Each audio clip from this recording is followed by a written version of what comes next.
Olá, pessoas queridas interessadas na publicação de artigos científicos. No nosso encontro de hoje, eu vou lhes apresentar algumas dicas valiosas para que vocês possam submeter os trabalhos de vocês aos periódicos científicos nacionais e internacionais. Bom, na verdade, essas dicas que eu vou apresentar no nosso encontro de hoje, elas foram retiradas em sua grande parte do livro maravilhoso, o Manual de Normalização de Publicações, das professoras Júnia Lessa França e Ana Cristina de Vasconcelos. Eu espero que vocês gostem aqui do nosso trabalho, das nossas dicas. Eu pretendo produzir alguns vídeos para falar a respeito disso, nos nossos próximos encontros. E se este é o seu caso, se você quer publicar artigos científicos em periódicos nacionais e internacionais de excelência, fiquem comigo. Essas dicas serão valiosas. Quem sou eu? Eu sou a professora Adriana, eu sou doutora em Estudos Linguísticos pela UFMG e pesquisadora de Direitos Humanos, Análise do Discurso, Hermenêutica Jurídica, entre outras matérias. Atuo também como advogada e docente. Vamos lá? Bom, então aqui nós temos a recomendação do livro que está sendo indicado realmente para o nosso encontro. É este Manual para Normalização de Publicações Técnico-Científicas. Eu estou usando a 10ª edição. Esse livro, então, organizado pela Júnia Lessa França e Ana Cristina de Vasconcelos. Este manual, ele nos ajuda demais. Eu recomendo muitíssimo que vocês comprem o manual. Pelo que eu sei, não existe esse manual no formato e-book. Eu tenho no formato impresso e é um livro que vale a pena realmente fazer um investimento, porque as pesquisadoras, autoras deste livro, elas sempre nos orientam em relação a várias temáticas sobre as quais surgem dúvidas durante a redação dos nossos artigos, a produção dos nossos trabalhos de conclusão de curso, das dissertações de mestrado, das nossas teses doutorais. Então, é um livro extremamente relevante. Então, os próximos slides que vocês irão assistir, na verdade, eles vão refletir todas as lições principais a respeito desse assunto que faz parte hoje da nossa aula, que é a introdução ao artigo científico. Então, eu usei as lições da Júnia Lessa, e da Ana Cristina de Vasconcelos, e também algumas recomendações da própria UFMG. Está bem? Então, as recomendações para que nós possamos também formatar os nossos trabalhos e depositá-los no repositório institucional. Atenção! As orientações que se seguem destinam-se à normalização de artigos a serem publicados em revistas técnicas e científicas. Então, gente, na verdade, eu vou lhes apresentar normas gerais, ok? Primeira norma. Bom, na verdade, não sei se seriam normas, mas recomendações, digamos assim. Para submeter um artigo à aprovação do conselho editorial de uma revista, o autor, a autora, na verdade, vocês devem tomar conhecimento das normas editoriais da revista e adotá-las. Gente, isso que parece muito óbvio, mas muita gente se esquece desse detalhe que é o principal. Se você quer publicar artigos científicos, a primeira coisa que você tem que fazer é ler os editais das revistas para as quais vocês irão enviar os artigos. Entenderam? Por quê? Porque pode ser que haja, quase sempre há, diferenças, nas regras, nas normas, propostas, na editoração dessas revistas. Muito embora no Brasil nós sabemos que a pesquisa científica ela tem uma regulamentação que é feita pela ABNT, porém as editoras, dentro dessa abordagem geral que é a ABNT, elas optam por determinados detalhes que nós precisamos realmente ficar muito atentas a esses detalhes. Então, primeiro, sim, conselho é ler realmente os editais das revistas. Eu vou gravar posteriormente, provavelmente um outro vídeo, e vou mostrar para vocês como que isso funciona e como que, na verdade, essas orientações, elas oscilam entre as revistas, está bem? Recomendação 2, né, letra B, não se deve enviar para publicação artigo que já tenha sido editado ou aceito para publicação em outras revistas. Esta dica é valiosa, gente. É preciso tomar muitíssimo cuidado, né? Evitar o plágio e também evitar o autoplágio. Tomem muito cuidado com isso. Então, procurem, né, enviar os artigos inéditos, aqueles artigos que vocês fizeram e vocês vão submetê-los a este periódico. E, é claro, vocês vão esperar o parecer do periódico, certo? Bom, então, quando nós falamos assim em linhas gerais sobre a estrutura de um artigo científico, um artigo de publicação periódica, na verdade, a Júnia Lessa e a Ana Cristina, elas falam o seguinte, que esse tipo de gênero discursivo obedece a uma estrutura básica própria, que normalmente ela é descrita com elementos pré-textuais, elementos textuais e os elementos pós-textuais. Em linhas gerais, estas são as principais, digamos, recomendações da estrutura de um artigo. Vamos a elas. Nos elementos pré-textuais, nós temos então o cabeçalho, ele é composto por título, subtítulo, o nome do autor ou dos autores. Às vezes, há periódicos científicos que já possuem cabeçalhos também específicos, inclusive com uma arte, sabe? No nosso próximo encontro, eu vou lhes mostrar alguns periódicos científicos nos quais eu venho publicando, e aí a gente vê que existem ali também um elemento gráfico que às vezes é muito próprio do periódico, e às vezes precisamos até de usar os templates, né? Às vezes precisamos de usar os templates, que são os modelos que são explicitados por estes periódicos. Então, nós devemos colocar o resumo na língua do texto, as palavras-chave na língua do texto, né?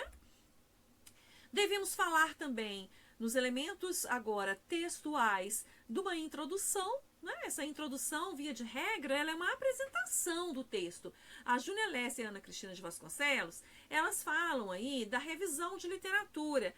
Mas a gente vai ver o seguinte, que a introdução é aquele momento em que você está produzindo o seu trabalho, você está apresentando o seu trabalho para o leitor. Então, é muito importante que você, assim, explicite com muita nitidez, sabe? Com muita coerência, com muita coesão, quais são realmente os tópicos, quais são realmente os temas que fazem parte daquela escrita. O que o autor está propondo e o que o leitor pode esperar daquela produção textual. Então, a introdução, a meu ver, ela vai muito mais assim da revisão de literatura, conforme as autoras disseram. Eu entendo a introdução realmente como uma apresentação do seu trabalho. Nós vamos falar com mais detalhes a respeito disso, está bem? O desenvolvimento, então, né, ele vai contemplar aí o material, os métodos, os resultados, as discussões, ok? As principais discussões e a conclusão ou as considerações finais que você vai trazer, então, esse apanhado, né, digamos, essa retomada do seu texto. Bom, no que se refere à introdução, não sei se vocês perceberam, eu comentei com vocês que, na verdade, a introdução ela aparece ali naquela obra das autoras, né, mencionadas, como sendo ali aquele momento da revisão de literatura. Pois bem, também é. Só que a introdução, gente, ela é, a meu ver, ela tem que ser muito bem feita. Eu, normalmente, e ela vai além da revisão de literatura, no meu entendimento. Na verdade, a introdução, gente, ela deverá ser feita, assim, é uma recomendação que eu sempre faço aos meus orientandos, às minhas orientandas, deverá ser feita por último, sabe? Depois que você já produziu o seu texto, que você viu, assim, olha, o meu texto, ele gerou esse, digamos, esse arcabouço de ideias, aí sim você vai fazer a sua introdução. Porque ela tem que ser, na verdade, uma espécie de, eu diria até um certo spoiler, digamos assim, daquilo que o leitor vai encontrar lá no seu trabalho, lá no seu texto. Então, ela precisa de ter, assim, de uma forma bem desenhada, bem articulada, a sua proposta. Então, o manual, na verdade, aqui essa parte que eu estou trazendo aqui nos meus slides, eu fiz, na verdade, uma leitura do manual disponibilizado pela própria UFMG, né? É um manual que existe quando nós vamos, na verdade, estudar, né, a respeito da normalização científica para que possamos depositar os nossos trabalhos no repositório. Então, neste manual, vocês podem encontrá-lo também na internet. No final eu vou colocar as referências, vocês vão ver. Os autores que fizeram esse manual disseram o seguinte, que a introdução ela é a parte inicial do texto, na qual se apresenta a delimitação do assunto. Sim, eu entendo também desta forma, que ela é a delimitação do assunto tratado. Então, ela deverá contemplar os objetivos da pesquisa e outros elementos necessários para apresentar o tema, né, do trabalho. O texto tem o objetivo de introduzir o leitor ao trabalho e, claro, apresentar as informações para uma compreensão geral da proposta desenvolvida. Aqui na introdução, você pode falar também, né, daquela ideia, né, de qual foi a revisão de literatura em linhas gerais que foi feita. Você pode mencionar nessa introdução também, não é? Qual que é a proposta metodológica, os principais referenciais teóricos, né? Para que o leitor possa, depois de ler a introdução, procurar essas informações de forma desenvolvida, né? Essas informações de forma detalhada no corpo do seu texto. Então, o desenvolvimento, ele é a parte principal do texto, na qual será discutido aí o tópico da pesquisa de uma forma mais detalhada e de acordo com os recortes propostos pelo autor. Então, o texto ele pode ser dividido em seções, em subseções, que variam em número e extensão, consoante o tema abordado. Então, os métodos empregados, os dados coletados e a tradição de pesquisa nas diferentes áreas do conhecimento. Isso aqui também é muito importante, porque, na verdade, a depender da área do conhecimento, gente, pode ser também que vocês percebam algumas diferenças em relação à produção dos artigos científicos. Então, como é que eu resolvo isso, professora Adriana? A melhor forma de resolver isso é ler artigos científicos na área, né, de conhecimento para a qual você vai submeter o seu trabalho, não é? Então, se é na área da saúde, leia textos da área da saúde. Se é na área de direitos humanos, né, leia, por favor, os textos de revistas que tratam de direitos humanos ou de análise do discurso. Por quê? Porque pode ter algumas, algumas variáveis, algumas mudanças em relação a essas propostas. Então, eu peço a vocês que realmente observem esses aspectos, né? O desenvolvimento ele pode ser feito, como foi dito aqui, por seções, subseções, pode ter topicalização, né? Eu costumo escrever colocando também tópicos, subtópicos, não é? E aí, claro, vai depender também da sua própria abordagem, da sua intencionalidade como autor, como autora do seu texto. Bom, a conclusão, ela é a parte final do texto, né? Então, a conclusão, ela vai sintetizar a pesquisa, avaliando as principais hipóteses levantadas no início do trabalho, com base nas análises feitas no seu desenvolvimento. Aqui, gente, ó, prestem bastante atenção, olha. Nenhum dado novo pode ser adicionado nesta parte do texto. Prestem atenção. Nenhum dado novo pode ser adicionado nesta parte do texto. Haja vista que o autor, né, a autora, enfim, as pessoas que escrevem seus textos apresentam suas considerações finais sobre o tema abordado e sobre os estudos feitos. Isso aqui também parece algo muito óbvio. Na verdade, as pessoas se confundem muito em relação à produção da conclusão, porque às vezes as pessoas elas vão por um outro caminho.